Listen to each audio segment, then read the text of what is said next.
Just you wait, listen for the storm. Hear the difference in the wind. When dark clouds form and start to turn, I'll run again. Far away when the hurricane comes. When the dark clouds form and start to turn, I'll run again. Far away when the hurricane, oh, that old hurricane comes.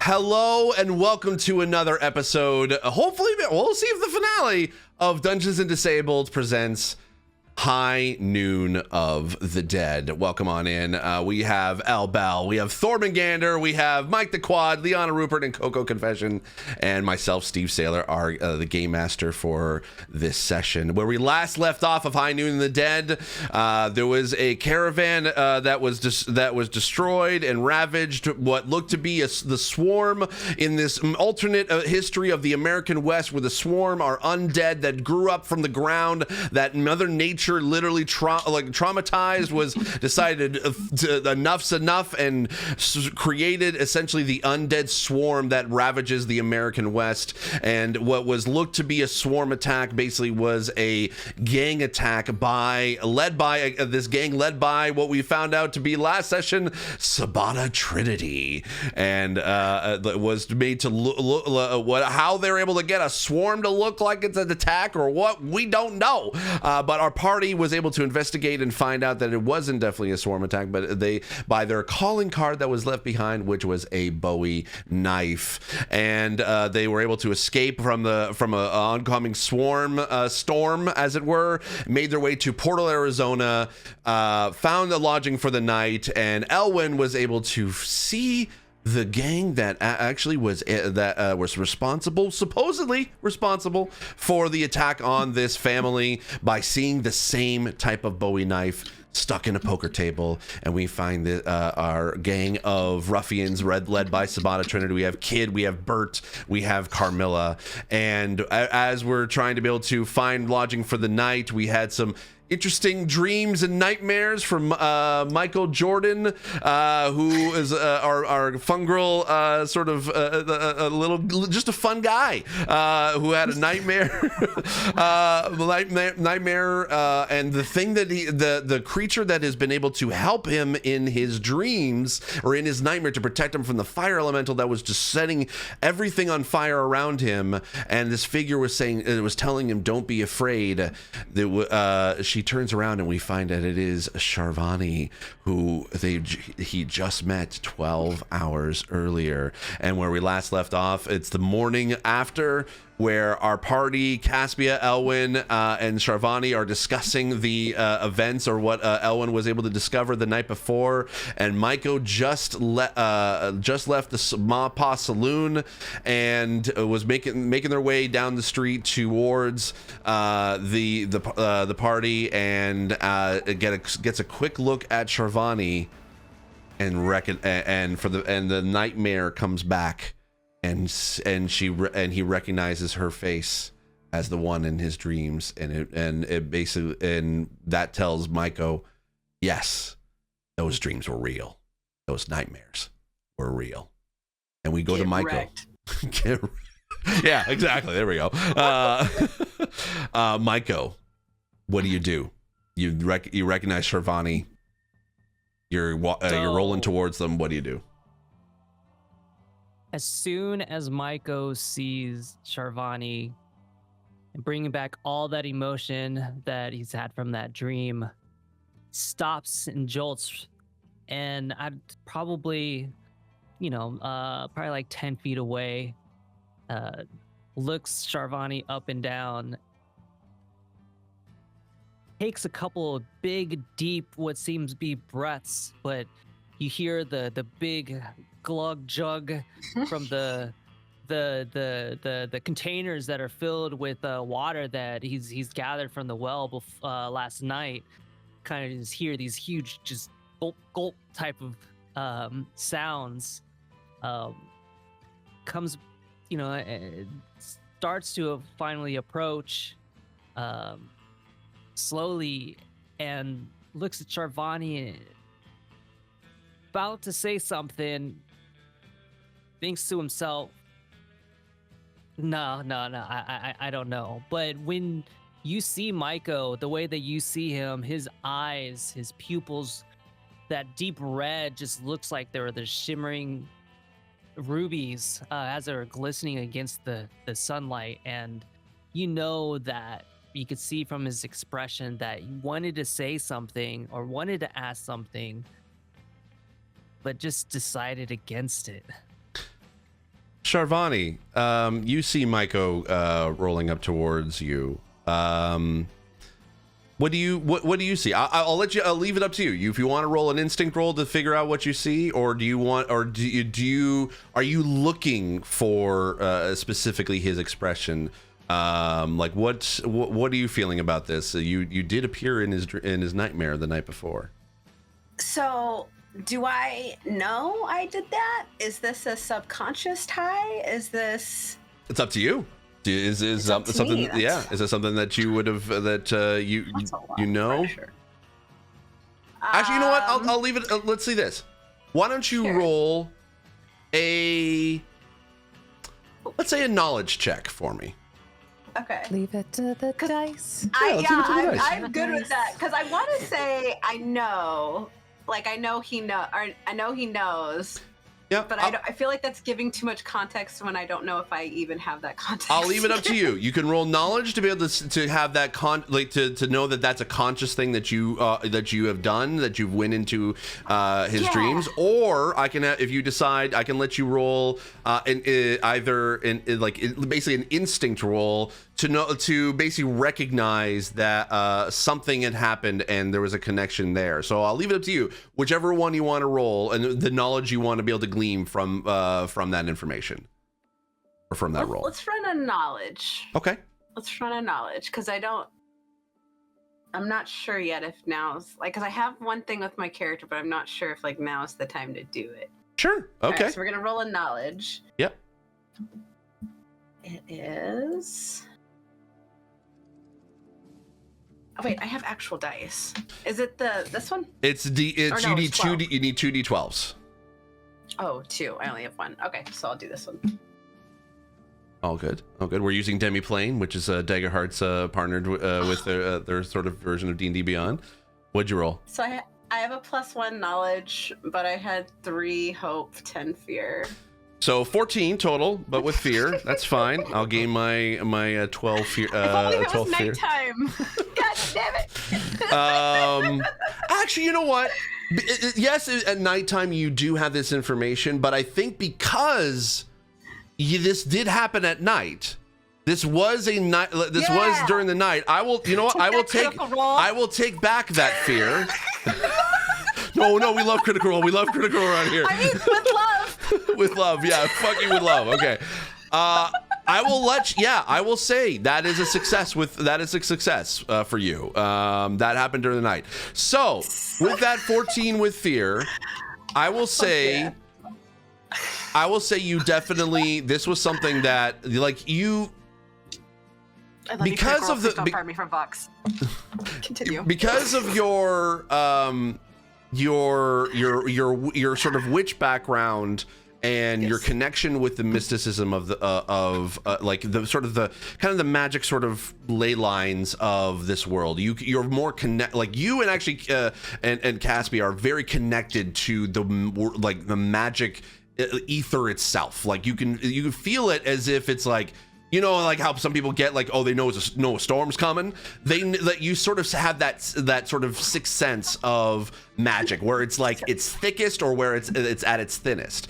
And what you may have thought was a really thick sense of magic when you were investigating the covered wagon, you now realize part of that heavy magic was your connection with Maiko. You've had connections with other creatures and other humanoid beings within the land, but you are a creature of the night. You float in and out of consciousness within the flowing into the river of magic and mysticism of the land, of Mother Nature itself. You're flowing with Mother Nature, and you find wayward souls that are connecting to that mysticism, that literally that underlying magic of Mother Nature, and you find folks to be able to protect them, to be able to keep them safe in their dreams. And you've had this connection with Maiko for this long time, but you did not know who this person was. You remember the fire elemental. You remember this creature basically attached to a bed and fire surrounding them, and you remember protecting them in their dreams, and telling them don't be afraid. But it's only at this particular moment that you in your conscious mind, that magic that you felt was connection to Maiko, and you realize that this is now, for the first time in your life, you've actually been able to find someone that you've connected with in the within the world of within the magic world of Mother Nature. Oh, get yourselves a GM that paints you in a light like that. Checks in the fucking mail. All off God. the fucking dome, baby. Ain't nobody could do it like Steve does it. Come on now. I'm kind of proud of myself for that one too. Yeah, flows into the river, and I'm like, oh, chills. Okay. So with that realization, with that knowledge, and you see that recognition from Maiko, you definitely see it on his face. What do you do? So I look at him and I just give him a little smirk, because my character is a bitch, but she's not. She's a cool bitch. She's like the aunt bitch, the bitch that you love and you know she loves you, but she's still kind of a bitch. But also she uses a lot of that armor, that haughtier than thou not armor, to kind of keep herself from those connections. And it's fear of attachment, because attachment is the enemy of truth, and in her mind with magic. So she just gives him a little smirk, subtle enough where he knows I know, and I just think, good morning, sunshine. I'll actually allow sorry, Michael, go ahead. I was gonna just say, Maiko just noticed that Sharvani made eye contact and takes another huge just chunk of water from his tank. And I will let Elwyn or Caspia, if you want to make an instinct roll to see if you catch any like more of the subtleness of this, and the more than just Sharvani kind of gives a smirk and a good morning sunshine and Maiko blushes. Do you want to see more than that? So roll an instinct roll for me. Oh. Okay, Oh, well, no, I go, rolled go. a 1 hope and 2 fear. Okay, so that's a failure. It's a 5. It's a 5 total. But that was like the worst. I probably. You know what? I will give you a break on that one. I will not take that fear. I will, because that is probably one of the lowest you could be able to roll in Daggerheart. But that's fine. That's fine. So you don't clock this at all. Elwyn, what did you roll? I rolled with hope, so Okay. I'll take that. I rolled a 13 plus 1, so 14. Okay. Show off. Toss. I will say that's a success. Who are you trying to be able to get an instinct check on? Sharvani or Maiko? Dude, I'm starting to get muscles. Oh, sorry. Well, I guess it depends on where I'm standing. Like, who I would imagine I'm facing Sharvani. You And would have, but you would have noticed Maiko was kind of rolling up towards you, and you kind of like, it's sort of like, I guess, a little circle of like, you're kind of letting Maiko into the kind of circle of the group as you're talking. I also feel like we should be moving, not stationary in front of a church. All freaking sus. By the way, this all happened within like barn, another comes out of a graveyard. Yeah. This all happened within the span of like 5 minutes, by the way. So you're all good. I just don't want to be a target for somebody being like, what are they doing? Those fucking weirdos. Yeah, I'm used to not being the center of attention. I feel like I probably still would have been facing Sharvani. Okay. And more clocking, why did you come out of a graveyard? But I guess I came out of a barn, so I can't judge anyone. Well, yeah. So as she kind of came out of the graveyard, you're explaining to her to what had happened basically the night before, and Michael, you kind of caught a little bit of that as you're walking or rolling up, as it were, and also, so then you hear this "Good morning, sunshine." Also, there is something I meant to do at the end of the long rest. We forgot to be able to do our chronic pain and chronic fatigue checks for the day. I meant to mention that. Yes. Yeah, I was gonna do that, and I apologize that we kind of got that wrapped up into the narrative, as it were. So, if I remember correctly, I think chronic pain basically it's you roll a d4 and you mark that as stress. I believe, correct? I think it's what I had sort of sent you. If not, Yes. That's for pain. That's for chronic pain. So I believe that is Liana and you, Ellie, correct? Or did you choose chronic fatigue? I can't remember if I picked fatigue or pain, to be honest, because I didn't put it in the notebook in front of me. Okay, I will look it up right now. I do have those notes. Okay, so Liana had chronic pain, yes. Mike, you had chronic fatigue.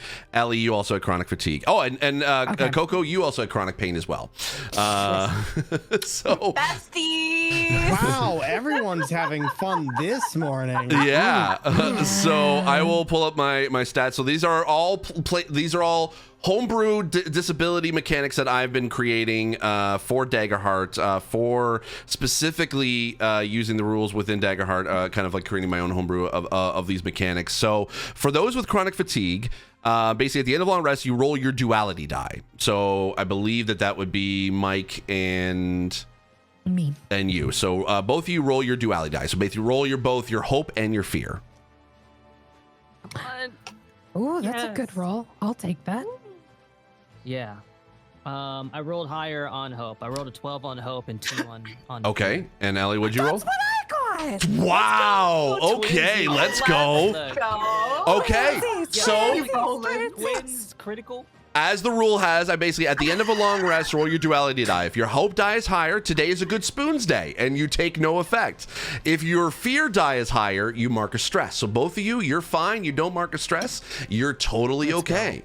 Now for those with chronic pain, I want you to roll a d4 for me. So that'd be both Coco and Liana.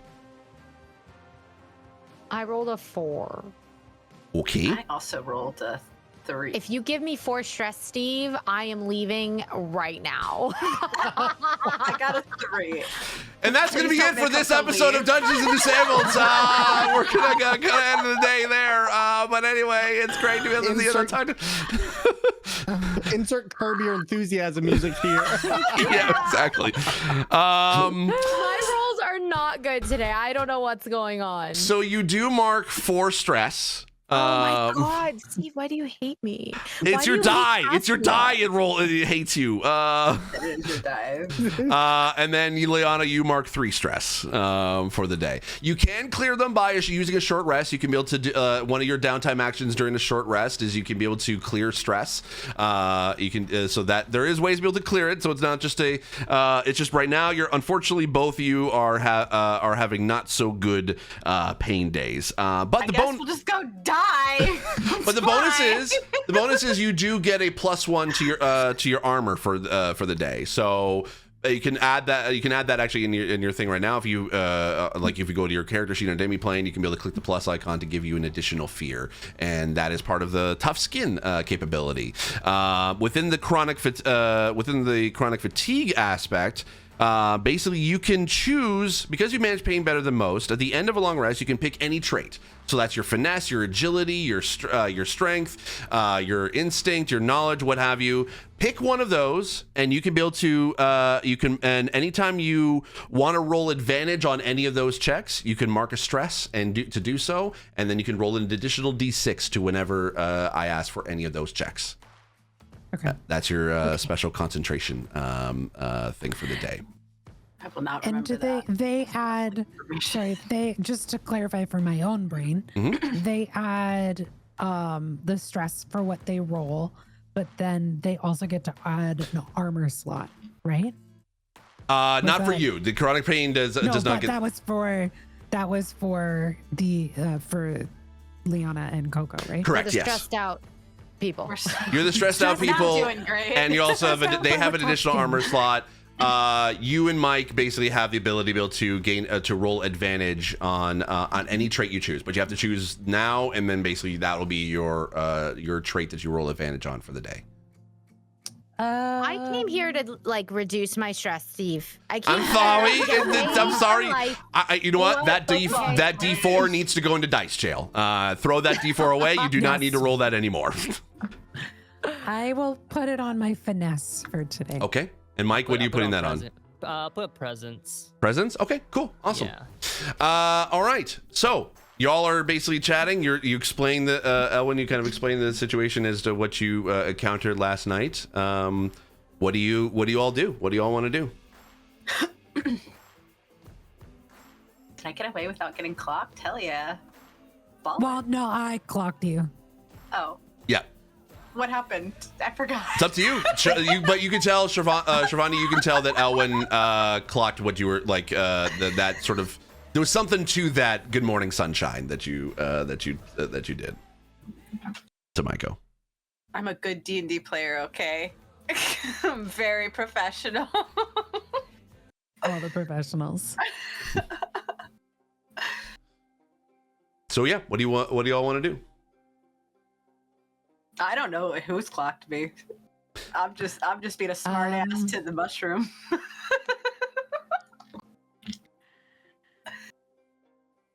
So what do we do? I guess I guess I just ask around to see what everybody's done. I don't really want to say how my night went, but I just say that, hey, I hope everybody had a good, night's rest like I did. So The name of it. you've all basically you've all been know that the gang that you've been searching for is in this town. You don't know where they ended up, but we will cut to right now. Sabata, what did your gang do after the poker game last night? I'm After so the- sorry. Can I interject go for on. just 1 second? Yeah, sure. Did one of us grab the knife? Yes, I would. I Yes. don't know who ended up with it, but I think yes, one of you grabbed the Okay, knife. just curious. Okay, I'm so sorry. Thank you. No, you're good. At this point, Sabata, Carmilla, Kid, and Bert after the poker game, went back to where they were staying and decided to start packing up. They've got quite a bit of stuff on them, and they've got 4 horses, which they seem to be saddling up for a long journey, making sure they've got water, making sure they've got supplies, and even a bit of coin. In fact, maybe even more than a little bit of coin. And it seems like they are getting ready to journey for somewhere very far away from everything going on.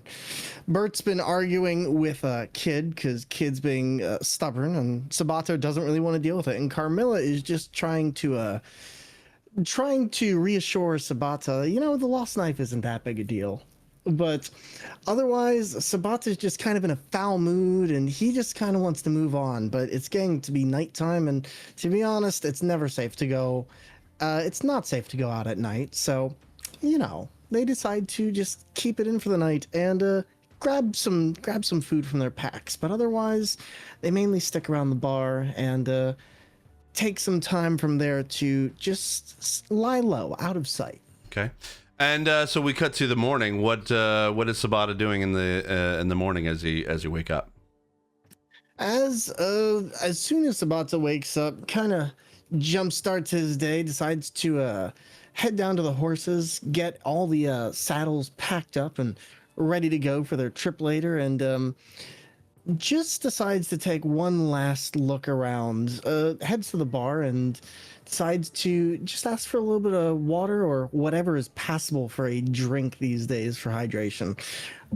Outside of that, though, he looks out while he's waiting for the bartender to do their thing and just kind of peeks their head out to see if anything's going on in town. Outside of that, Sabata's staying put. Would any of your gang would have joined with you, or are you kind of alone in the Ma Pa saloon? I would say most likely I'd say Camilla probably came with, because she's kind of like around managing stuff and just kind of likes to keep a close eye. But Bert's kind of just whittling away with his knife, carving something out of a wood block he found along the road. And Kid's passed out, because, you know, kids don't like getting up early. And especially not this kid. 2Ds, by the way. But I would say that as because I would say during this conversation that's happening in the street, I think anyone in the party wants to be able to roll an instinct check for me can do so. As I already mentioned, I would definitely be keeping my eye out, because I'm like, I don't think we should be standing in the middle of the street talking about Then I this. would say you can roll with advantage. So add additional D6 roll to your score. Okay. I have +2 instinct as well if we need more instinct. I should not be No, rolling for anything. That's okay. This is kind of a group sort of roll. And that's duality? Yep. That's a So it's your duality roll? It's add your roll your duality die and add your instinct. 22 with hope. Okay, 22 with hope. All right. Maiko? Oh, 19 fear. 19 fear. Okay, I will. That will be okay. That I'm lower. I'm basically increasing the DC for that in my head. So yes. Okay.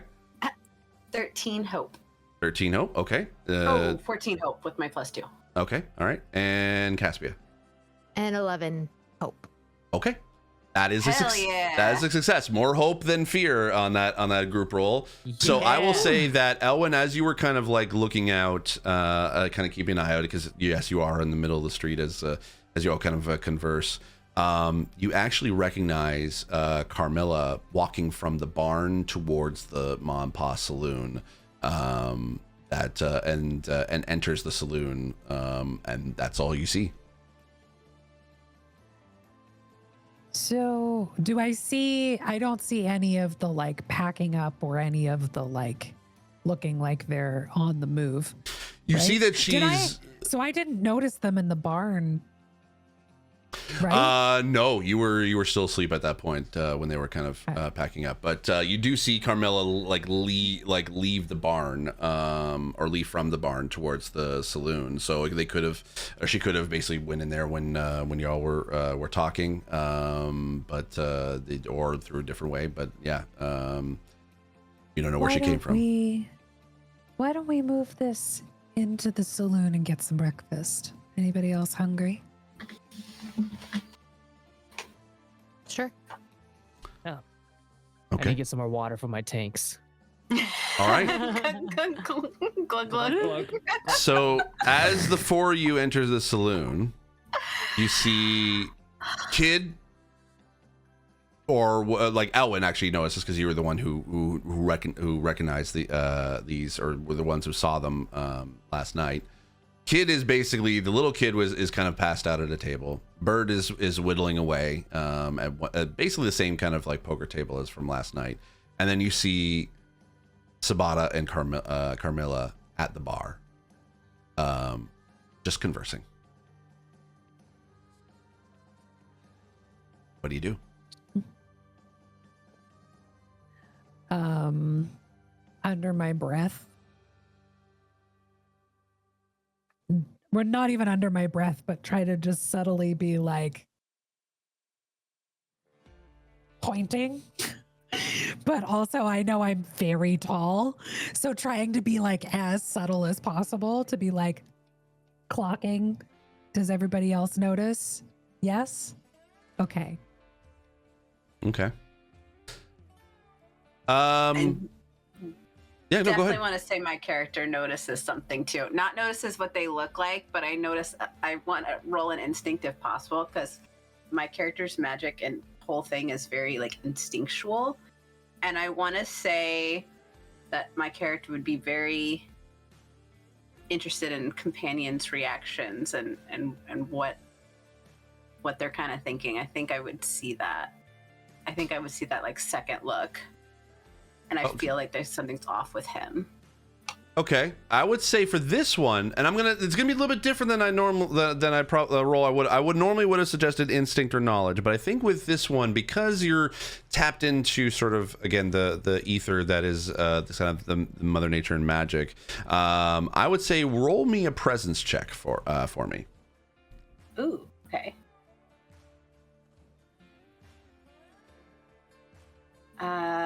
11 plus 1, so 12. Hope. 12 with hope. Okay. Tree fear. You see Elwyn kind of like trying to point them out in the saloon subtly, but you do get a sense of a very interesting type of magic off of Sabata. Actually, a little bit off of everyone, but Sabata more specifically, and it's different. It's not. I don't want to say it's like not a natural magic, because you know when natural magic kind of like imbues in sort of humanoids and and creatures, like it just sort of envelops them. It's part of their essence. This is kind of a. This doesn't feel like it's like there's a magic, but it's not tied to an essence. It's like almost. It's different. Okay, so I'm gonna kind of saddle up to Elwyn, and I'm gonna drop my voice, and I'll be like, "Is something off with that group to you? Do you feel anything? What's going on?" And I'll let you roll an instinct roll, Elwyn, as well. And actually, if you want to, Thor, Sabata, at any given time, you can roll an instinct roll for me. You know what? All right. Let's see. Yikes. I need to figure out where instinct is located. My instinct for this one is not that good. Coco, this is your fault. Coco, it's your fault. I rolled a 7 with fear. I am never being asked back to one of these sessions. No, I'm sorry. I'm so sorry. We no, Coco, please. We like you. No one is gonna want me back after this one. Oh no. So no, this is great. You're great. You're doing great. all right. Quick question. So, I just roll the regular D12, right? So you roll. Yeah, your 2d12s, hope and fear, and you add your instinct roll to it. Okay. What's my instinct for this one? Oh, never mind. I remember. It is 7 and 7, so 14 total with an extra plus 1. That is a crit because you rolled doubles. Campaign. 15. But it's for Tabata though. I know, but that's still cool. Fuck you, Sabata. That's our crit now. So, Sabata, you get a sense, because it is a crit, that the group that just came in you've noticed that they've been clocking you, and you've been telling. Well. Oh yeah, no, go ahead. So go ahead. Well. A fungus, a kitty cat, a devil, and a bison walk into a bar. You couldn't write stuff like this if you tried. What are you doing here, and why are you following us? I saw you yesterday. Is this thing talking to for us? breakfast. Yeah. Ew. What's it to you? Well, I don't know. I don't like feeling like I'm being watched. You know, I saw you the other day when we were at that table over there, and I don't know, something just doesn't sit right about you. I just do not know. Well, maybe you shouldn't think so highly of yourself that you think you're always being watched. Oh, I don't was think here for a drink last night. coming to the Lovely watering tequila, hole. actually. Yeah. Hoof girl got you. At this point, I glare daggers over at Shivani's way, and I just kind of look. Oh, And she's this point, laughing, not giving a Sharvani, fuck. as you're kind of yeah, you basically you don't give a fuck. Like whatever magic is currently on Sabata right now, you know it's not natural. You know it's not of Mother Nature, but there is still a little bit of danger in that, though. You don't At know this where that point- magic is coming from. At this point, I just look over and I was like, if you got something to say, then say it. Don't be coy. Don't make me hurt you, little boy. Pain is a lesson. At this point, I begin to grip the 6-shooter in my holster. And I will say Not I'm going to for- spend a fear to basically, Carmilla and Bert and Kid now also notice, and they are now gripping the gun on their holster. What do you do? I laugh. I wrap my hand slowly around the whip at my hip. What are you gonna do about it? Carmilla kind of like looks at you and sees a similar whip on you see a similar whip on her hip, and she kind of smiles back very menacingly. Oh, I wink at her because she's cute. I like redheads. What can I say? Can I ask why you're so accusatory and defensive of people who are just in here for breakfast? It's not a very welcoming environment. Well, to be honest, I don't really know any of y'all. And I don't know. I just can't peg it. But there's something off about y'all. And I feel like we've been being watched. Now that's just my intuition. Now I have nothing against you.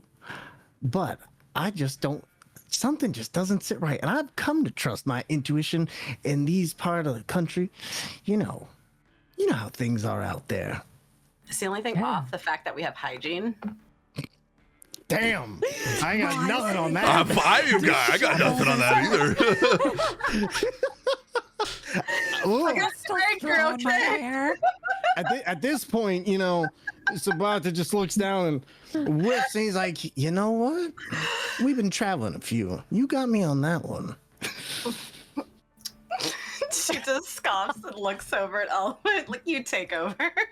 At this point, I kind of release my grip just a little bit because a good chuckle kind of eases the tension for Zabata and just kind of says, "All right, I'll leave you to your breakfast for now. I'll leave you to it," and kind of goes back over to where Bert and Kid are and motions for Carmilla to follow, heading more towards the back. But yeah. Caspia, why don't you roll an instinct roll for me? I don't wanna. I'm trying to give you a redemption moment here. Just don't roll with the same. Okay. Okay. Manifesting. 18 hope. There you 18 go. hope. There you go. Okay. Talk about a redemption. You look over at basically the four people that are kind of clocking you all right now, and you look at Bert. You see that he's whittling away at at a piece of wood. You recognize the knife that he's been whittling with. It's the same knife you found by the covered wagon. What do you do? Dun, dun, dun. So I am starting to feel the tension and getting into my defensive, camouflaged type stance in order to be able to maneuver in any which way to protect myself. So Bert is across the way from me, or he's close to me.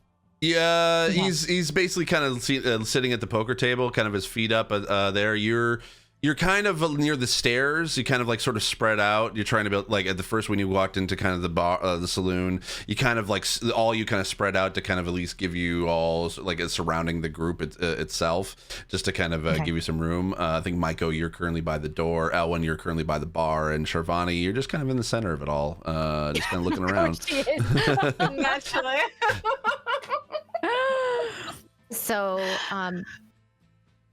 hey, nice knife. Oh, that sounds What badass. to you? Bert kind of says in your direction. Where did you get it? None of your fucking business. Oh. That's funny because we saw a knife similar to that. It looks very familiar. At this point, Sabata interjects. Yeah, you can find those knives up north. There's a shop up there, and seen them once or twice passing through. But Bert picked themselves up a nice little souvenir along the way. I'll actually say at this point, Casper, you have the knife in your bag. Stab him. Go for the 6th crit. What do you want to do? You know that this is like, as Sabata's kind of saying, like, yeah, you can be able to find these knives everywhere, but you definitely can't find knives that have these hash marks on it. Stab them all. Okay, I'm going to pull out the knife, just not like lavishly, just like, very subtly out of my bag, and say, "Oh, we found a knife exactly like this not too far from here." Kid finally perks up and be like, "Hey, that's mine!" Kid, shut your mouth. Oh, that's yours, is it? Fine, we found it next. To something of interest. I mean, no, I hadn't seen that knife before in my life. Well, I mean, Kid, just shut up. Sit down, kid. He kind of like gives you a look, being kind of like almost like that kid just being like, "Aw, come on, it's my knife." But he just kind of like just flops into a chair. Can I do a like while they're talking, like in the background, try to summon a snake familiar? Because I want to try to pull a move that I want to ruin your campaign plans. How can we derail everything? Absolutely. What do you want to do? So I have +3 spellcast roll. Mm-hmm. Looks like it is spending a hope. Yep, you would have to spend a hope for doing it. I think it's a D6 roll. Yeah, I think it's because you have to. It's a spell casting roll, correct? Yes. Okay. So it's +3 spellcast. And what's the spell called? Natural familiar. Okay. Just give me a sec here. I'm here to make shit complicated. Bear with me. Hold for plane. All right, you spend hope to summon a small nature spirit or forest critter to your side until your next rest. You cast natural familiar again, or the familiar is targeted by an attack. You spend additional hope, you can summon a familiar that flies. You can communicate with them. Make a spellcast roll to command them to perform simple tasks, and mark a stress to see through their eyes. When you deal damage to an adversary within melee range of your familiar, you add a d6 to your damage roll.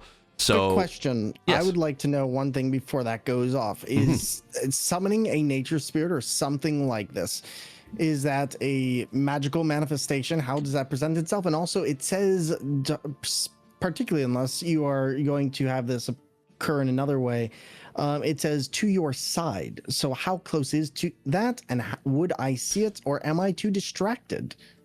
Well, that would be a question. So I would say it would definitely be cast, because you spend the hope to be able to do that, and it would definitely be close range is basically right beside her. So I would say pretty much as soon as you see a snake, What I want to do is I want to summon it while y'all are distracted with each other.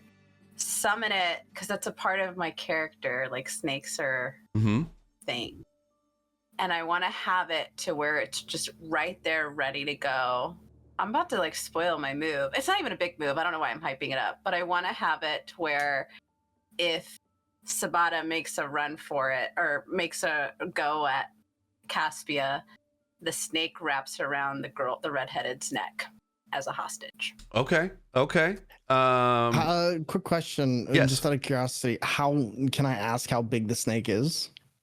The snake would be like a ratty snake. It would be like a king snake, not massive, a normal sized king snake, but they're strong and they're black. And my entire getup is like this very blacker than dyed black. Like it melts into Santa. like shadow. Yeah. So it's very easy to disguise the snake if it crawls behind me.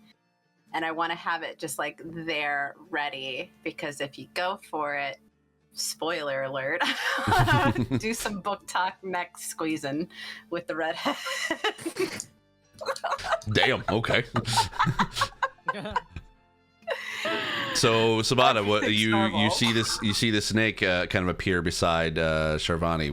What'd you want to do? Ooh, Oh, I can't- okay. They can't see it. No. No, I mean it's stealthy. kind of hard not to notice a snake appear That's out of nowhere in a saloon. There's a giant bison in the room. It's fine. Yeah, but they all know her that she is. I was gonna say also, you guys walked in through the front, right? Yeah. Yeah. Let me ask, how, based on my time in the saloon the day before, I would assume that this saloon has many entrances and many exits, correct? It has one main entrance in the front and one kind of in the back to the left. So basically kind of like where the side of the bar is right now. If you make your way down the hallway on that side of the saloon, you'll be able to, that'll be the back entrance or the back exit. And I y'all should say. came in through the front, correct? Correct. At this point, Sabata's a little bit of a coward. So Sabata's just kind of sitting there like, now hold on a minute. Aren't you being a little bit aggressive there? What? I can't have a pet? It's not that you can't have a pet. It's the timing of you bringing the pet out. He's hungry. Well, why don't you go find some mice to feed on? I'm looking at some good food right now. I feel like we're either gonna fuck or we're gonna kill each other. That's a whole other, that gives a whole other meaning to High Noon of the Dead. I need a campaign where me and Thor are the villains. Yes. Makes a note for later. Okay. At this point, Sabata's just turns. They You turn do to have Owen. that one particular move there, Sabata. Yeah, I do, but okay. so you, Bison. What's your name? Are we gonna It could talk? Just be bison. Well, I tried to be polite. Well, I'm fine being then. very polite. Well, I don't know what to call you other than Bison, so I guess I'll ask this: what interest do you have in the knife? And he says As this I kind of annoyed, a little bit more than annoyed, actually. Kind of like that temper is getting very short. Yeah. Bert and Carmilla start to kind of like slowly rise from their chairs. They're not in a attack sort of motion, but they're just slowly standing They're up. backing me up. They're backing you They're up. backing me up. Yep. Kid As sees that and I- also starts to stand up too. Now. We like this fine establishment. I can see your friends here trying to intimidate ones that can't be intimidated. Intimidate? Coming from the one that just bought out the snake? That's rich coming from y'all. We're not the It's a- aggressors. It's a pet. It's a pet. And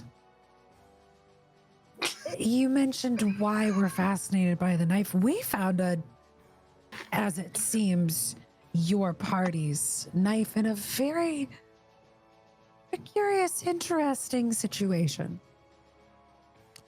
And So what would either- that be? And why would it be any of your concern? Unless you're here to return said knife. I don't see Maybe how it's you any of your should- business. Maybe you Says should the one tell who me jumped where into we our found it. business. I've been around a lot of places and I know what those hash marks mean. Seems Oh. like your crew has been up to no good. Well, at this point, kind of take my hat and peek it down a little bit, just show a small little smirk. Well, this is the wild I'd say the West, but you know, this is the wilds. I mean, looking at what walked in through the door and all. Oh, come on. It's like we don't care about the humans. We want to know why you made it look like a swarm attack.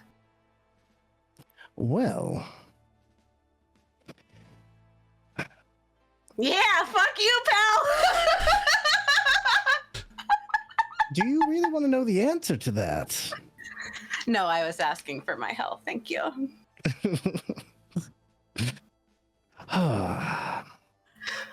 Also, side note, a little part of me is dying every time I'm being a bitch. Like, I want to be like, I'm so sorry. All right. At this point, Sabata's gonna kind of get him back to the table, and Sabata is going to kneel down to the floor and put their hand to the floor. And at this point, they're going to conjure the swarm. Okie dokie, Smokey, let's go. Okay. You want to know how the swarm got here? Well, allow me to introduce you. And so, let's do it. All right. Why don't you Let's fucking go. I want you to roll, because we do have a special for this. I want you to spend a hope and Also, I roll. want to make very clear one thing real quick. Yep. There's a table between me and the others, Mm-hmm. and I'm leaning behind the table. And all right, now what do I need to do? I want you to spend a hope and then roll 2d6 plus 3. All right, 2d6. Let me get up my dice. And where is my dice? I'll find him somehow. 2d6 plus 3. Got to take that away. Plus 3. And that is 11. 11. Okay.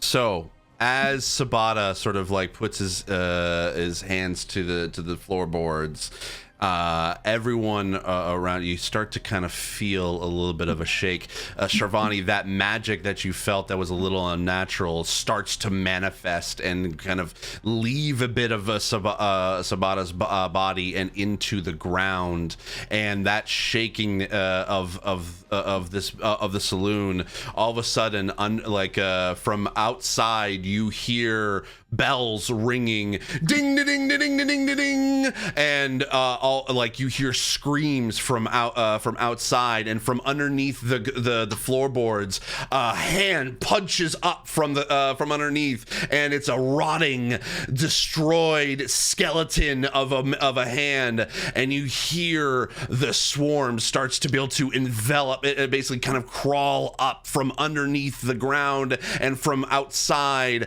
as 11 undead creatures start to climb up or climb into the saloon. And what do you all do? Well, first, I want to see if I can So- do that snake thing really quick, because I want to try to snap the girl's neck in retaliation. Okay. I will. Oh my god. And in response, Uh-huh. Steve, may I lay down something Yes, as well? absolutely. So at this point, as soon as the swarm is summoned, everybody knows what that means when I do that motion who's in the group because they've seen it before. Mm-hmm. Sabata is going to start heading towards the back entrance. And they are going to go down one of those hallways to get to that back entrance. That is what they're going to attempt to do. Continue on, Liana. All right, I want to immediately tell my snake, let's go up her neck, snap the neck. How do I do that? Okay, so you would definitely, I believe with that, you need to be able to make a spell cast roll in order to be able to command the snake. Yeah, why don't you make it should be on your sheet as well, to be able to make a spell cast roll. Looks like it's a... I got 11 hope, 7 fear, 18. Okay, 11. Oh, okay, so yeah, you could basically command this the snake. Oh. So why don't you roll a d6 to be able to attack Carmela? D6. Oops, wrong one. 5. 5. Okay. So yeah, you're able to so the snake kind of quickly kind of climbs up her leg and her body and just starts to wrap around her neck. And I'm gonna make a strength roll for that one. I'm also challenging myself because I can't do neck snaps. Okay. That is a natural 7 on the die. So basically, yeah, she starts to get choke up. She can't move. She is currently restrained from everything. I make eye contact with you, motherfucker. Sabata, you're still looking at us while you back up. I look at you right in the eyes. I say, now it's getting fun, and I snap my fingers, and the snake goes really fast, and her neck just goes. And her body drops to the floor, and I look to my group, and we could just tell, we're ready. We're about to kick this motherfucker's ass. We're not scared. We knew something was weird, and we're fucking ready. Okay. So, is that how that goes? I will spend a fear to be able to let you do what you want to do, Sabata, because you are the villain in this piece. I'm about to die, y'all. At this point, Sabata's furious. Sabata unholsters their weapon and decides to fan the hammer. Now, quick question: how many of the shambling zombies are in between us? I would say there's a few. They're starting to kind of come up from the floorboards and potentially from you hear some of them coming from outside, but they're still kind of climbing up, so they're not standing, but they're starting to kind of grab at people's legs. Well, backing away from there towards the hallway, I'm going to shoot in the direction of Shavani in a hideous rage, and I'm just going to yell at the others, "Get your guns! We're doing this!" And I just start to back away, and as I do, I fan the hammer. Okay. So that for you with your revolver, so that'll be a ranged attack. And also, I do have an experience of sharpshooter. Yes, you do. So why don't you roll an attack roll for me? All right, an attack roll. Here we go. And let's see. Why did that? Okay. And this will be against Sharvani, your evasion, whatever this number is. So I get that +2, and this is the 2d6 plus 10, correct? Yes. Sorry, no, this will be first is your attack. That's the damage, I believe. Oh, okay. Okay, gotcha. Here we go. And so I add the sharpshooter to that, yes? Yep. All right, there we go. And 1, 2. And that is a 7 with hope. 7 with I have an 11 evasion. Okay, so that bullet just goes wide. Since I'm fanning the hammer on that, can I do another attack? Absolutely, yeah. Real quickly, yeah. I'll spend another fear to do that. Bullet. All right, here we go. I will go ahead and 2d6 and +2. There we go. And let's see. 10. Let's see. Oh wait, no. Sorry, that was not the here we go. That was not the attack roll. Okay. Or that was the wrong roll. That was the wrong dice. I can literally share my screen. I can share my screen. I literally did a custom roll of 2d6. Okay, no worries. Okay. So here we go. Got to do the finesse. I think that's +1, and then I add the 2. All right, and that is 15 with hope. 9 hope, 3 fear, and the +1 from finesse and the 2 from the sharpshooter. So okay, 15, so that hits. Roll damage. The damage would be the 10. Can I just use the 10 from before? Is that okay, or would you like me to reroll? I should reroll it because that would have yeah. No worries. The damage from that will be, let's see, 18.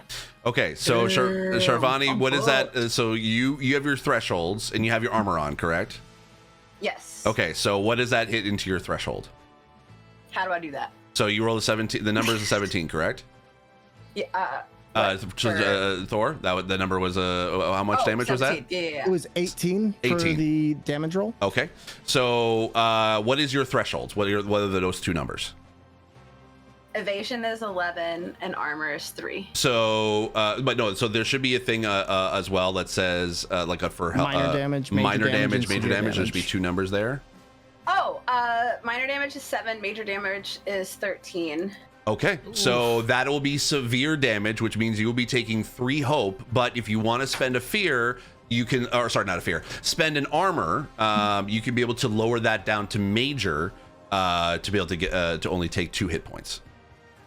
Yeah, let's do that. Okay, so -1, hit the minus button on your armor, and then basically click on 2 or add 2 hit points to your character sheet, so that now you've taken 2 hit points of damage.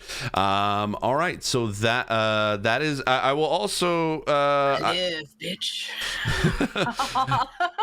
So I will also spend a fear as well. I'm just actually, I'm gonna spend a fear for the zombies, and I'm just basically gonna start rolling as they're starting to kind of come up towards everybody, including the gang themselves as well. Let me just bring that up. Here we go. Okay, so I'm going to roll. Okay.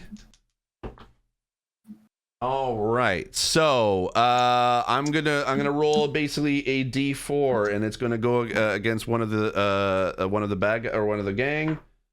Okay, that'll be for against Bert. So that Bert will take a D10 plus 2 damage.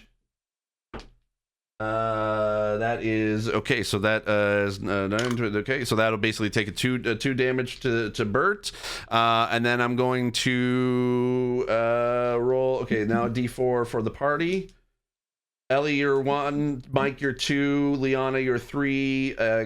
Coco, you're 4. It's a 3, so going after Shervani again. Karma, instant karma. Does I assume a 17 goes past your evasion? Yeah, I've got 11 evasion. Okay. Oh my god. So you take 7 points of physical damage as a zombie scratches you. Like, don't worry. So the way this zombies work in the undead works in this world, scratches don't automatically infect you as they do in other types of media. Only like when you die, you turn into an undead. That's literally there's nothing that infects you basically, but they could still bite and claw you to death. So you're not going to be like, it's not your blood. It's going to be infected into your blood at all. So Steve, quick question. Oh, sorry, go on. Oh, go ahead. I was just going to ask, where did my shot land against Shervani? I would say probably in the stomach. Oof. Yikes. How does the experience come into play? Because I might have a move here to save me from dying. If the experience works the way I think it does. What's the experience that you're thinking of? So, I was thinking either endure, which was the you've been unmade before.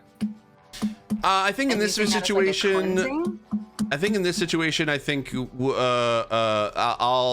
I'll say you can gain advantage on your attack, but basically it won't prevent you from getting damage. Okay. And so basically you gain it was 7 hit points. So if that is your minor threshold, then you take 1 hit point of damage on that. And then you know what? I have the fear. I'm gonna spend it. So I'm gonna go for another zombie attack again, and this time let's see. It's going to go. I'm gonna do the gang first. I want Maiko to do the Arya Stark. Just take it down for everybody. So one of them is gonna. So the zombies are gonna go after Carmilla, who is basically still kind of being choked to death, so kind of on the ground. So they're gonna get advantage on that. Neck. Oh, snap the neck. Okay, well then, they're attacking. We did that. They don't know that, so they're gonna attack her basically. So there's that, and then now same thing. Ellie 1, Mike 2, Liana 3, Coco 4. Okay, that'll be a Mike. We're gonna attack you with a zombie. Let's see. What do we got? Speed. Does a 9 hit you? Hit your evasion? Yeah, it hits me with major. With no. So you look at your evasion. What is that number? Oh, does a 9 hit? No. Okay, then yeah, the zombies basically you're able to kind of roll out of the way for that one. I'm going to spend another fear to try again. Does an 11 hit you? No? Okay, I'm going to spend another fear. Do it again. This zombie's curious. Why can't I eat this? Does a 13 hit your evasion? A 14, it does. Okay, no, I said 13. Oh, 13, yes. 13 does? Also, Okay. yes. Also yes. Okay. All right. Yeah. Okay, you literally get max damage. You take 12 points of damage from a zombie attack, or from a storm attack. That's 2 hits, or I could spin an armor slot, right? You could spend an armor slot to be able to bring it down to threshold to take a minor hit, so that'll only be 1 hit point. I will do that. So Okay. check All right. one on there, and I'll take 1. It is the party's turn. What do you all want to do? The momentum's back in your on your side of things. The thing is with combat and Daggerheart, there's no initiative. So if Coco, you have an idea, Liana, you have an idea, Mike or Ellie, you have an idea what you want to do? Take it home. Coco, if you want to do something right now, you absolutely you can. What would you like to do? So this seems to be a pretty chaotic situation because we have 11 zombies coming out of the floor. Is that what Yeah, basically, yeah. So I do have And a dead redhead. and then we have Bert and Kid and Sabata in the mix. And Yes, Carmilla's body. Carmilla's on the body. ground. Yeah. So I do have a couple experiences that I don't know if it can help me here. So one of them is like out of necessity, and then one of them is makes it work. So it's like whenever I'm put in situations of like high stress, I can use what's around me or whatever. So I don't know if there's a way that I can like see the entire scene as a whole and like come up with some sort of advantage on how to Okay. manage this horde. I would say it's up to you.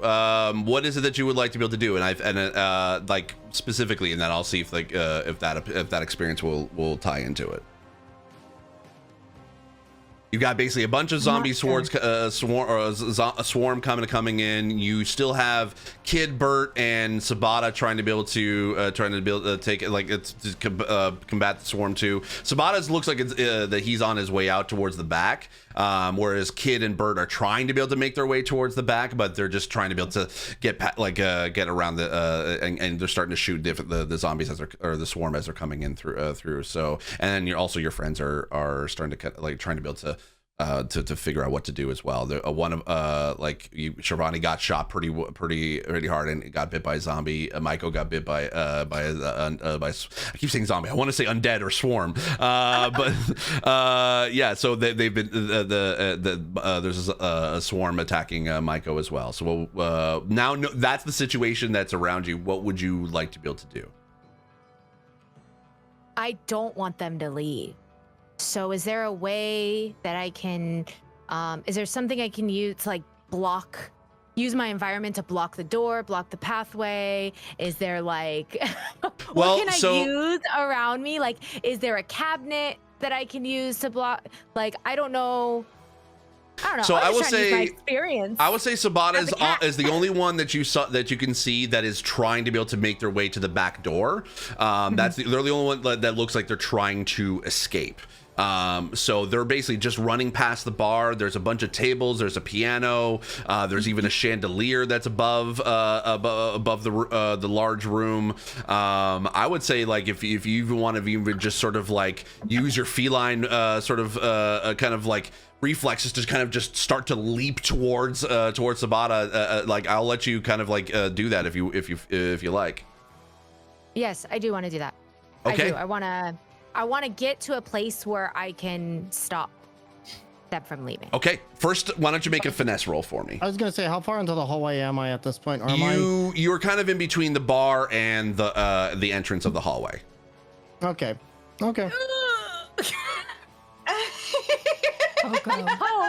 It's hope, but it's 4. Okay. Can I do something in response here? I'd say yes, you can. Yeah, I would say because that would definitely be a failure. So I'll allow that to happen. How far away am I? From Coco's character. From Coco, I would say with a 4, and you're trying to be able to get, you're trying to use your, you're trying to like just kind of like leap towards Sabata. They're within essentially close range, so they're within about like 10 to 15 feet from you. I slipped on a puddle of Paw's tequila. Yeah, probably. You said they're in close range? They're in close range, yes. I'm going to go ahead, and my secondary weapon that's equipped is my whip. So at this point, when I see this, I am going to go ahead and I am going to, as soon as I see Coco getting ready for that lunge, I'm going to take my whip and wrap it around one of her legs. I'm going to wrap it around Caspia's leg and try and yank her off balance. And okay, is there any specific stats for the whip? There is a 2d6 attack roll on that, but plus 0 to presence. So I will go ahead and roll the attack roll. Yep, sure. And that is going to be a 7. Does 7 hit your evasion, Coco? My evasion is 12. Okay, so yeah, nope, you just miss as Caspia is able to like dodge out of the way. They know their way around whips, and be able to dodge out of that way. And so I would say with that failure, it can go back to Coco or it can go back to anyone else try to be able to. What would you like to be able to do? It's now up to you. I apologize. How close am I? At this You're point? within about 10 to 15 feet away from Sabata. You're a little bit further away from everyone else, but the closest to you would be Sabata.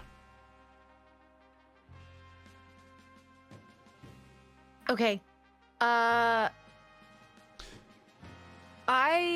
You can do an attack right now because you can get within your movement within your turn, basically to get close enough to, if you want to do something, if it deals with specific like melee or very close range.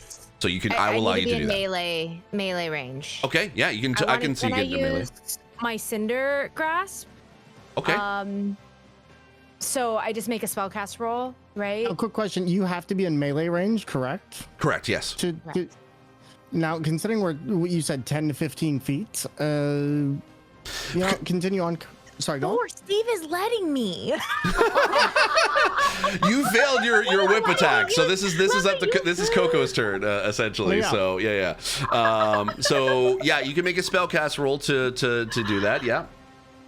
Okay, so that is 19 with fear. Okay, that is a fear. I will gain a fear, but that is what is your evasion, Sabata? 14. That does hit. That does hit. Okay, so yeah, what is it? It's a success. What does it do? Hell yeah. Coco? It says 16. Because it's 13 plus 3. Yep. No. So that's damage a success. So what does it do with for success? Oh, I'm sorry. I rolled. So the target instantly bursts into flames and takes. I know, it's so cool. Takes 1d20 plus 3 magic damage and is temporarily lit on fire. 1d20? Yeah. Wow. Okay, roll a d20 and add that additional modifier. I did, and that was 16. 16. Okay, so I'll go ahead and use an armor slot because that will hit severe damage. I'm at 15 for severe damage. I will use an armor slot to take that down to 2. Yeah. Okay. Yeah. You take 2 damage, and you're currently on fire. So it's still the party's turn. It's still like you. That was a success. Can I stop, drop, and roll? So it does say that if you will take an extra 2d6 magic damage if you're still on fire at the end of your action. So I don't know when. So it'll be it'll like we're because this is interesting because we're having a player being the bad guy right now. So basically when it gets back to Sabata's turn, which would be basically if any one of you fails your next sort of attack or action, then that at the end of their turn they'll take that damage as well. So but it's still the party's go. So Ellie, Maiko, Liana, what would you like to do in this situation?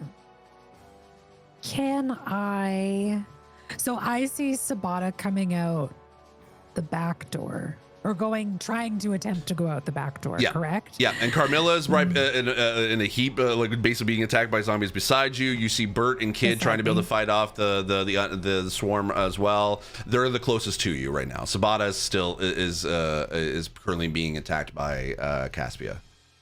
And immolated. And on fire. And on fire.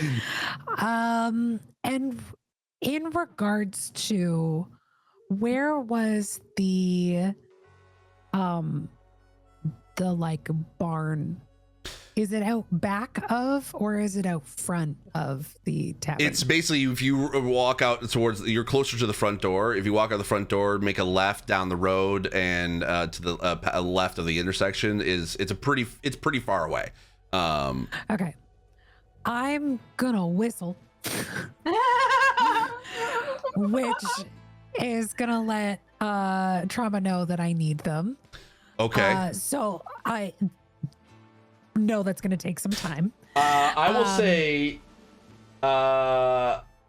in this particular situation, I'm going to have you roll your hope and fear die. And I'm going to do the same. And I'm going to do the same. Okay. And I'm going to roll. Let's see. Okay. I rolled crit 7s. Okay. Lucky number 7. Do you want to take your roll, or do you want to take my roll? Oh. Well, I've got a crit, so clearly my roll. Oh, I think I lost.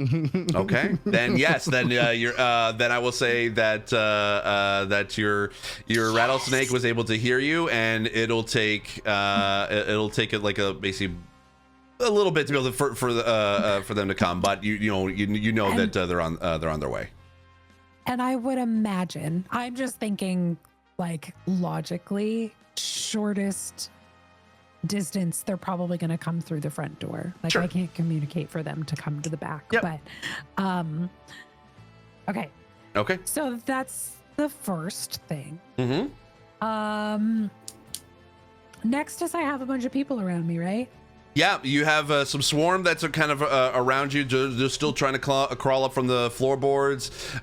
Some are kind of outside, but they're kind of like the townspeople are dealing with them currently right now, like as they're trying to be able to come through. But yeah, you also have Kid and Bert trying to be able to fight off the swarm. They don't seem to be kind of paying attention to you specifically. They just like they're trying to get out of here. Within close range, I've got Kid and Bert and a zombie or two. Yeah. Okay, I'm going to spend 1 hope. Okay. Do I get a hope for that last roll? Yes, actually, you gain hope. I would say you gain hope for that one. Yes. Okay, cool. To cast fireflies. Okay. So, I make a spellcast roll against all adversaries within close range. So all 4 of them. Okay. I spend a hope to deal 2d8 plus 3 magic damage to targets. Okay. Is there succeeded against? Is there a number for the spellcast roll? It says I get a +2 to my spellcast roll. So Okay, I'm cool. imagining I roll my hope and my fear and then +2, and as long as it beats their evasion, right? Sure. Yep.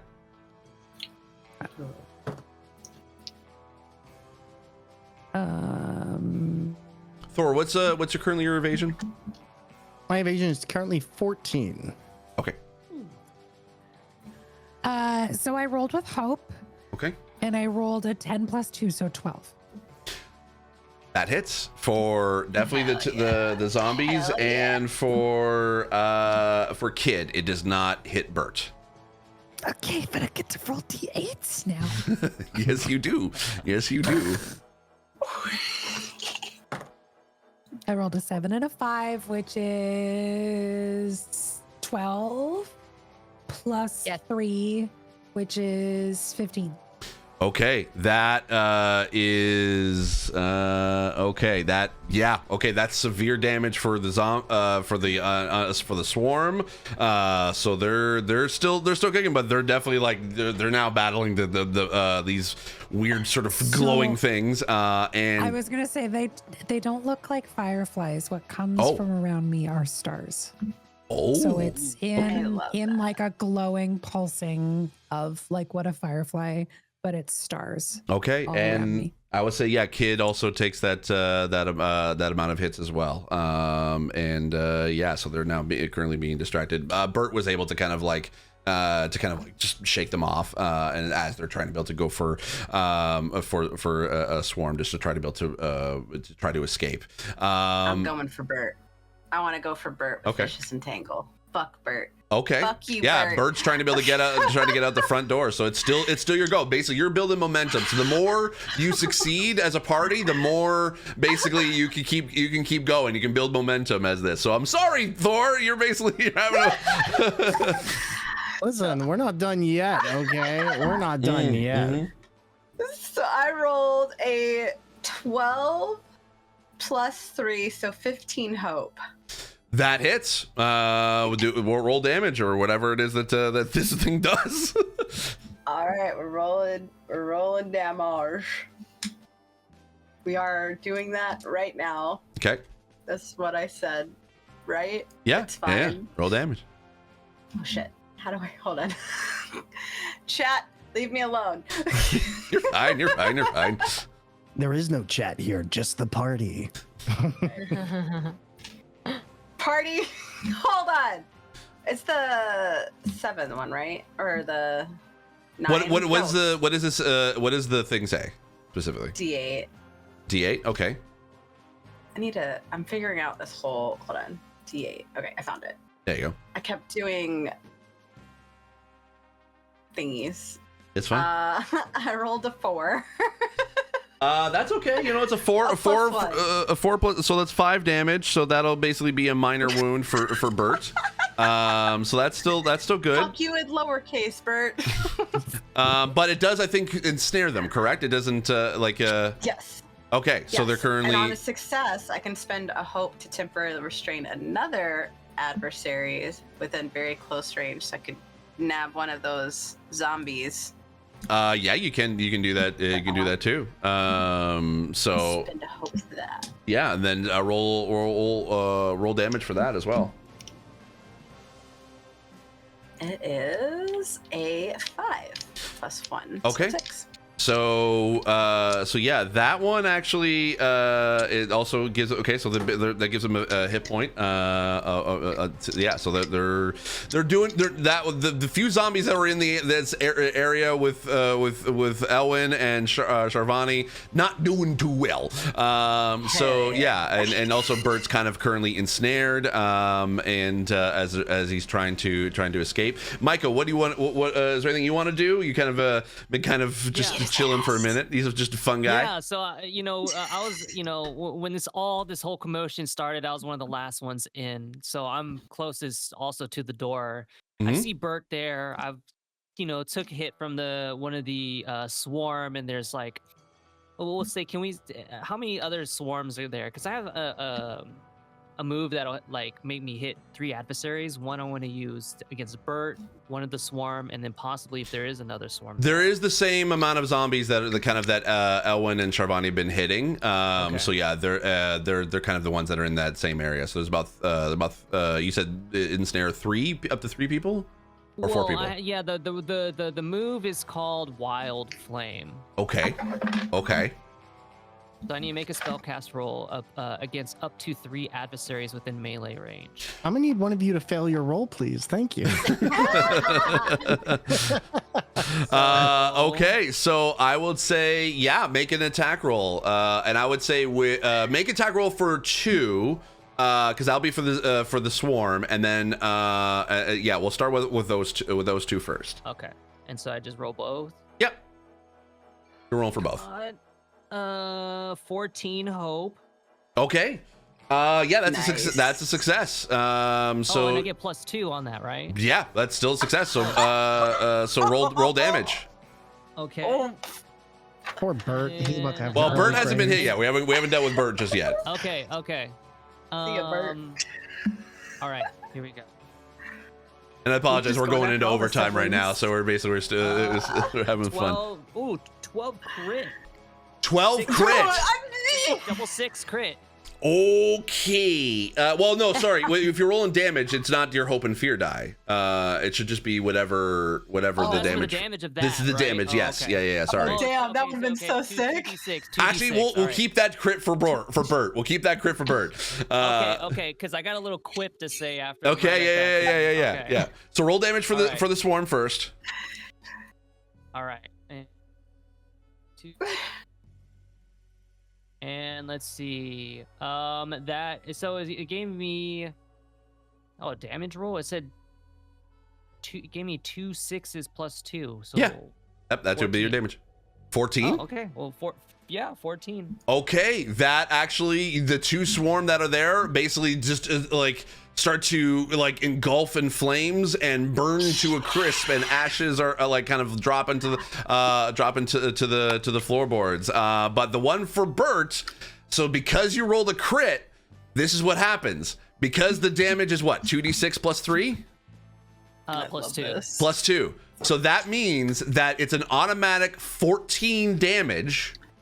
Now you get to roll again and add that on top of the 14. You basically crit your total number damage roll, and then you get to roll again as for damage. So it's 14 Arya plus. Stark, ladies and gentlemen.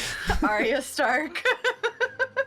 Okay, that was 2 2s, so that was 6 total for that one. So okay, so it would be a 20 damage. Yeah.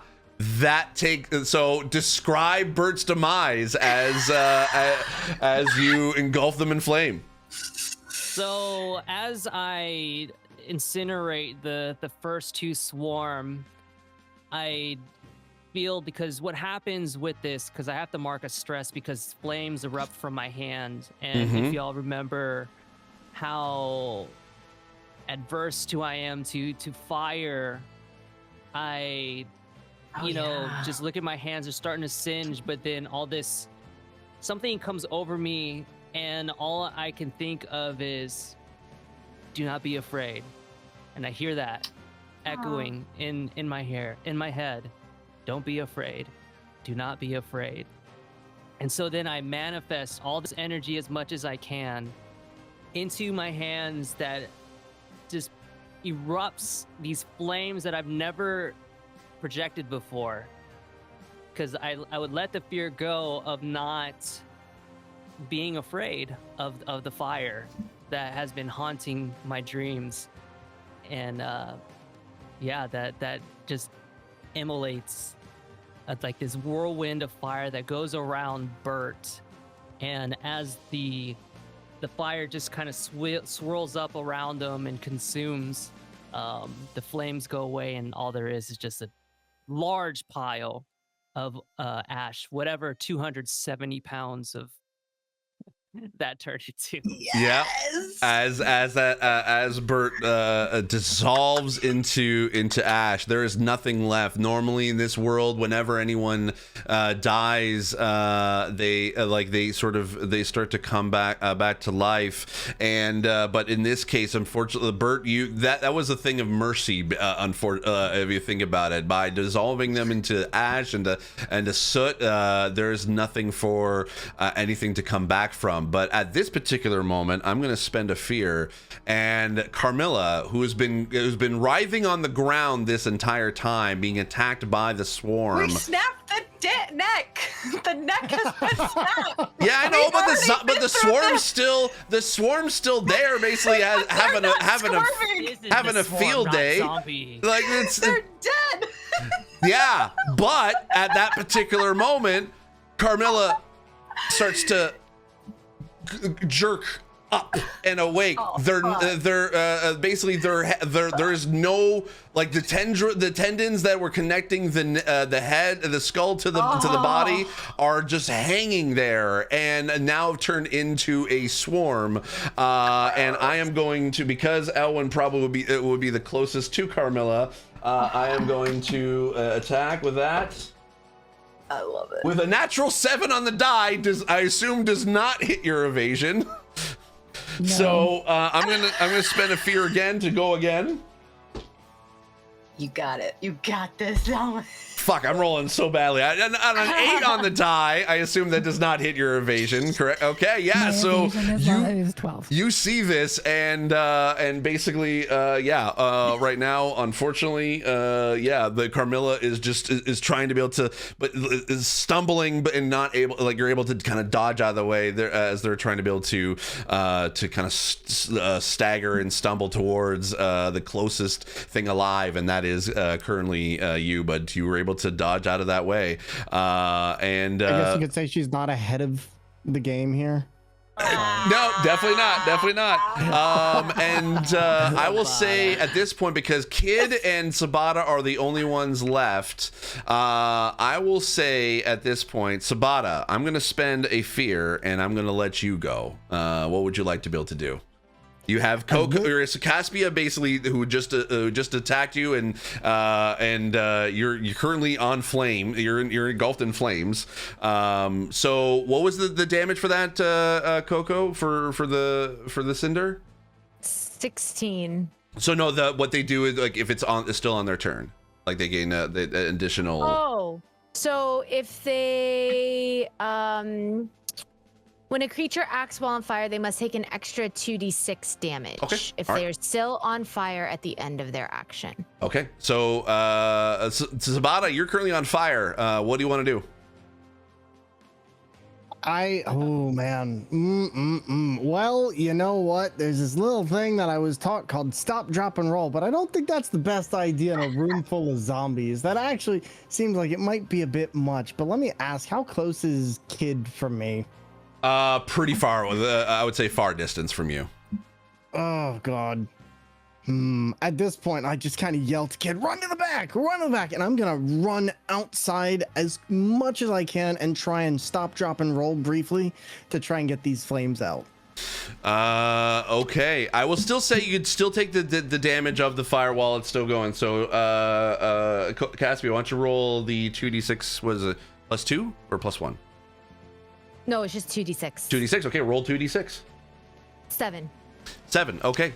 So what? Whatever however that hits your threshold, Sabata, take the damage for that. Not. That is I have a 14 of evasion.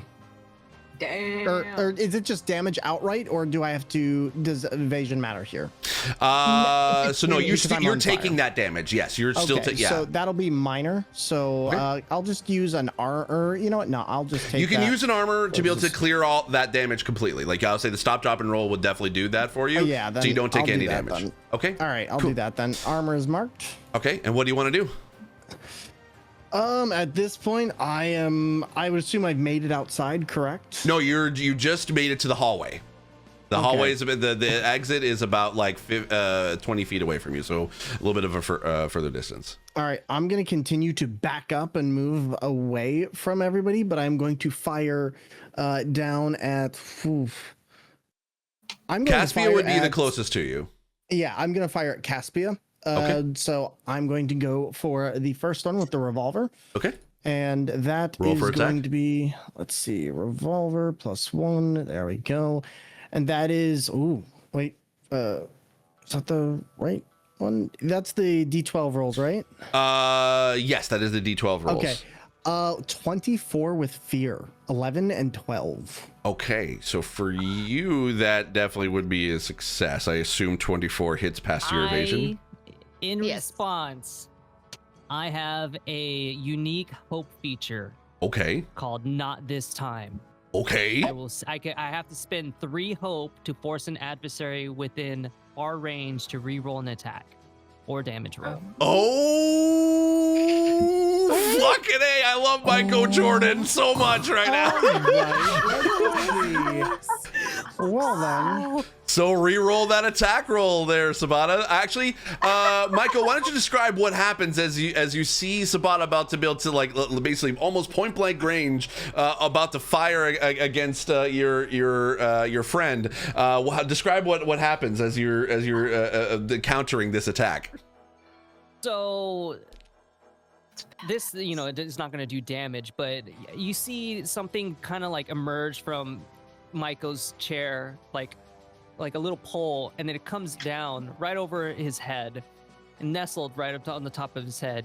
You see this light charge up and all of a sudden just hit a beam really fast right against the Sabata's hand that was holding the gun, essentially just making the miss. Okay, all right, just So knocking basically the gun out of the way, but you do get to re-roll your attack there, Sabata. Now, just to double check, this does not use my ammo tokens, correct? Because I did no, not technically fire the gun yet. Correct. Yes. Cool. All right, then I will go ahead and re-roll, and that is a 10 with fear. So does 10 hit your evasion, Caspia? I'm at 12, so no. Ooh. Just goes wide as your hand is like a sore from that. So that is an unfortunate fail. So it is now the way it goes. That's the way. The way it goes. So the party. What would you like to do? Caspia is basically. You look behind you, and Maiko basically was out of nowhere was able to to knock the gun away, or his trigger finger away from the Sabata's gun, and that came from Maiko. What would you like to? Would you like to do anything, or what would you like to do in this situation? I am far from Sabata, correct? Because I'm still in. No, the you're within close range right now. They're trying to be able to get away, so you can be able to kind of make up the difference as they're still trying to run. But they kind of he kind of turned around to try to be able to take a shot at you. So you can still do anything within close, very close, or melee range. Would I still be in melee range after moving back during my last attack? Oh yeah, so I would say you're still. I think you're in very close range. You're in the hallway now. I didn't make it out, but I was in the.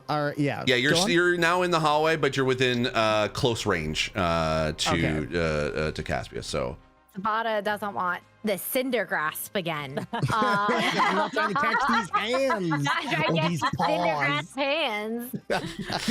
So then what I'll do is I can just do like an attack with my dual staff, right? Just like a basic you can attack? absolutely roll for attack. Okay, it's just an instinct roll, I guess.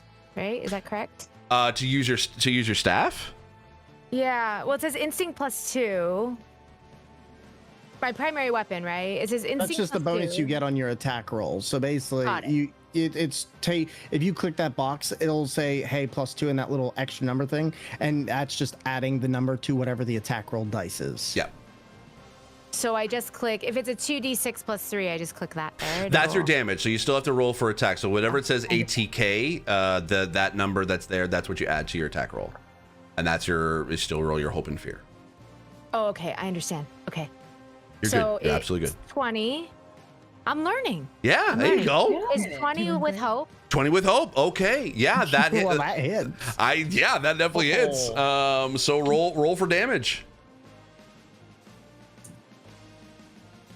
10.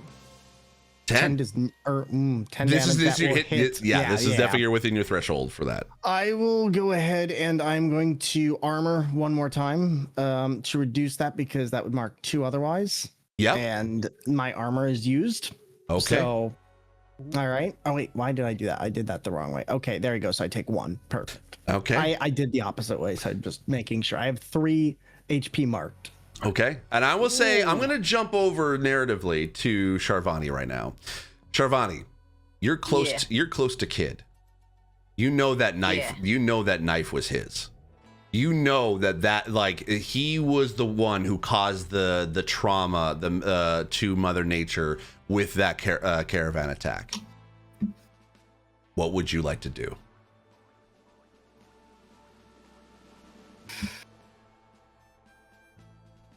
I'm kind of out of luck now because I've already used everything. I only have 1 hope left. The little scrawny guy. It's a scrawny guy. Okay, I'm sorry. Now explain how the experience works with something like Wrath. Oh, so you have an experience of wrath? I have wrath. Your rage is sacred, great for justice, revenge, or breaking the rules for a higher purpose. Okay, so basically, I will say you could spend that hope, that last hope you have, and you can gain a +2 to your attack roll to whatever you want to do. Or if there's a spell you want to be able to use, you gotta remember, these spells that you have, they're not just like a D&D where you use a spell slot and that's it. You can use these spells multiple times, as long as you have the hope or the currency of stress, whatever, to use it. Okay. Also, can I ask a quick question real quick before you go? Steve, this is just because I forgot to mark this. I think I've rolled at least 2 hope this game. Is that correct? I think so. Yes, that was for your successful attacks. Yeah. Okay, I'm just checking because of certain things that happen when I roll hope on my duality dice. All right. All good. Can I just? This is me just remembering how Daggerheart works. Can I use like a spell for Voice of Dread and then do experience, or is it? Yeah, I would say you can add on top of that. Sure. Yeah. Okay. So then I'm going to do a Voice of Dread to speak into Sabata's head. Sabata or kids? Or kids, sorry. Yep. Kids. And I just whisper to him to surrender. And then when we take the surrender... Oh, wait, I gotta do that first, yes, right? Yes, do that, yeah. Just gonna Gyasa surrender out here? This isn't D&D. Hey, we do what we can. I got 12 hope, 6 fear, +3, so that would be 15 hope. 15 hope. Okay. Spread. Why don't you describe what like as you enter into Kid's head? What is it that you say as your Voice of Dread seeps into his mind? So as I drop in, I can just feel he's terrified. He's sweating. He knows he's fucked. This dude knows that he's just done the end. And I see in his mind all of the things that are flashing in his noggin right now. I'm seeing him see the murder that led to this whole situation. I'm seeing all of this. And I just tell him to stop fighting and to surrender to death. He's been marked by the moonlight. He's not going to walk away untouched. My rage is sacred. Mother Nature's rage is sacred. And he's going to burn. Okay. I want you... What is your most powerful spell that you have? I don't know. I mean, Hex is kind of... I don't really have a lot of powerful spells, I don't think. Most of it is like critters, like getting animals and stuff. Like I still have my snake. He's just chilling. I will say... Being chilling. Inside Kid's mind, as you tell him, as you bring up these flashes of memories that he's trying desperately to get out of. He can't, like, you just bombard him with all of these like these emotions and guilt and shame, and you're using your magic tying into the world around, and slowly your snake kind of comes up towards Kid and so crawls up his body, and like in his mind he also sees a large snake head rise up from the ground where the covered wagon that he sees in his memory of what he had just done. The large giant snake head literally strikes out and attacks his mind while the snake wraps around his neck, squeezing the breath out of his lungs, and he collapses on the floor. The knife! Cut it off! Use the knife, Kid! Use it! And I'm just kind of screaming in furiosity from the back of the room. Kid, in his mind, hears that voice off in the distance, but can't do anything about it as he is gripped in fear as the snake slowly consumes him in his mind while his breath disappears from his lungs, and he collapses on the ground, and the swarm consumes his body. Sabata, you are the only one left. Your gang is dead. What do you do? How many are in between me and the others, not including Caspia? To get to the front door or get to the back door? to get out the back door. There's nothing between you and the back door. Well, Sabata's a bit of a coward, as I mentioned earlier. So Sabata is going to book it as fast as they can because they made up their horse this morning, and that horse is packed and ready to go for the longest of trips. So Sabata, just tears in their eyes, just angry and upset with the death of their comrades and also his brother, decides that he has to cut his losses. He can't win against 4 members and a swarm. So Sabata's gonna book it out the back door as quickly as he can, not even worrying about what's in front, and try and get out. I will say we're gonna oh sorry, Ellen, you? Okay. No, I don't want to stop you. I had just had one little thing to do before he exits the door. I will say you could probably add to this just because right now Caspia is the only one who can be able to prevent Sabata from leaving. I'm gonna have you do a duality roll off. Caspia, Okay, you just roll your realized- hope and your fear. Add it. I'm not trying to let realized him get out. I have an ability to basically mark him. To mark to him. to mark them and know where they go, where they like. So it's. I'm not trying to stop them. Dude, I have an But I'm ability going to that I can track grow them. wings and carry a willing participant. Imagine me carrying Elwyn and dropping how- Elwyn on that marked motherfucker.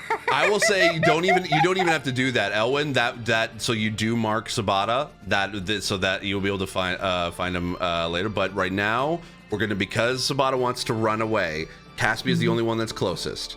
So I will say, Caspia, roll your hope and your fear die, and Sabata, you roll your hope and your fear die. Is there anything that I can spend here, like hope Nope, to give there is no myself- additional, there's no modifiers. This is literally Alright. a standoff. This is a standoff, a showdown, a shootout at the OK Corral type moment in this. Caspia, You've got this. let's hope the Caspia. dice are in your favor. I rolled a 15. What do you got? A 15 shit. with what?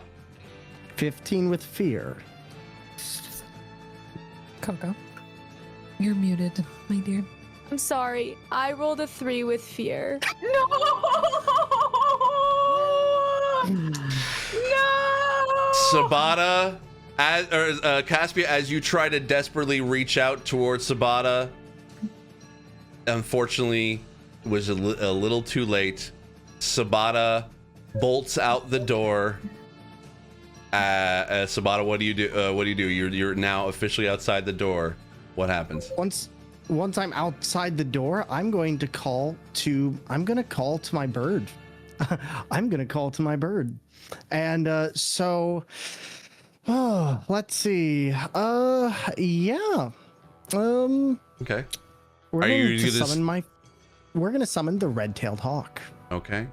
And as you try to make your escape, your hawk comes to your aid and basically lands on your shoulder, and your horse is there at the back, all packed and ready.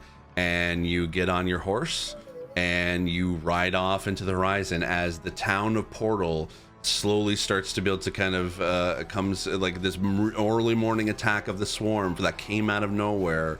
It finally starts to calm down, and inside the Ma and Pa saloon, Elwyn, Maiko, Caspia, and Sharvani, you enacted justice today. You feel like you've laid to rest the family that was destroyed by this gang. But you still have some work to do.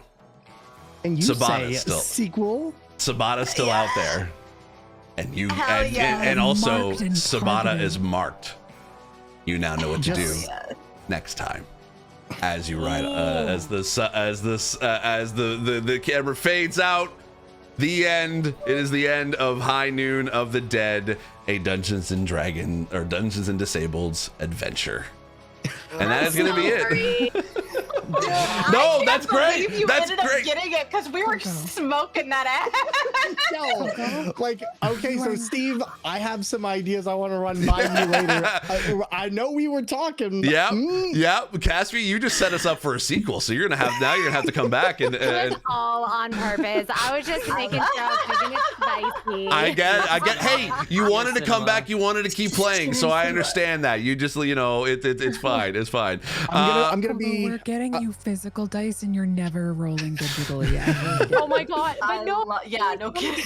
during combat, I was rolling really, really well, but everything else was not. Why don't you save some thoughts for a minute, because I'm gonna end this episode and we're gonna do essentially a critical role type cooldown. We're gonna do a quick little few minutes of just debriefing of what we just played. But if you want to be able to follow these amazing players, El Bell, Thormaganner, Mike the Quad, Liana Rupert, or Coco Confession, you'll be able to find their links in the description to this episode or in the description in the YouTube down below. Make sure to follow us on YouTube and also on podcast service to be able to get more adventures from us. Or you can be able to go to dungeonsanddisableds.com. You can also be able to follow me at Steve Sailor as well. The links will also be in the description. And go buy our merch as well. And also tell us what you think of this episode. What do you want to see in the future? Who do you want to see us play with? And what stories would you like us to be able to tell in the future? Thank you so much for joining us, and yeehaw, everybody!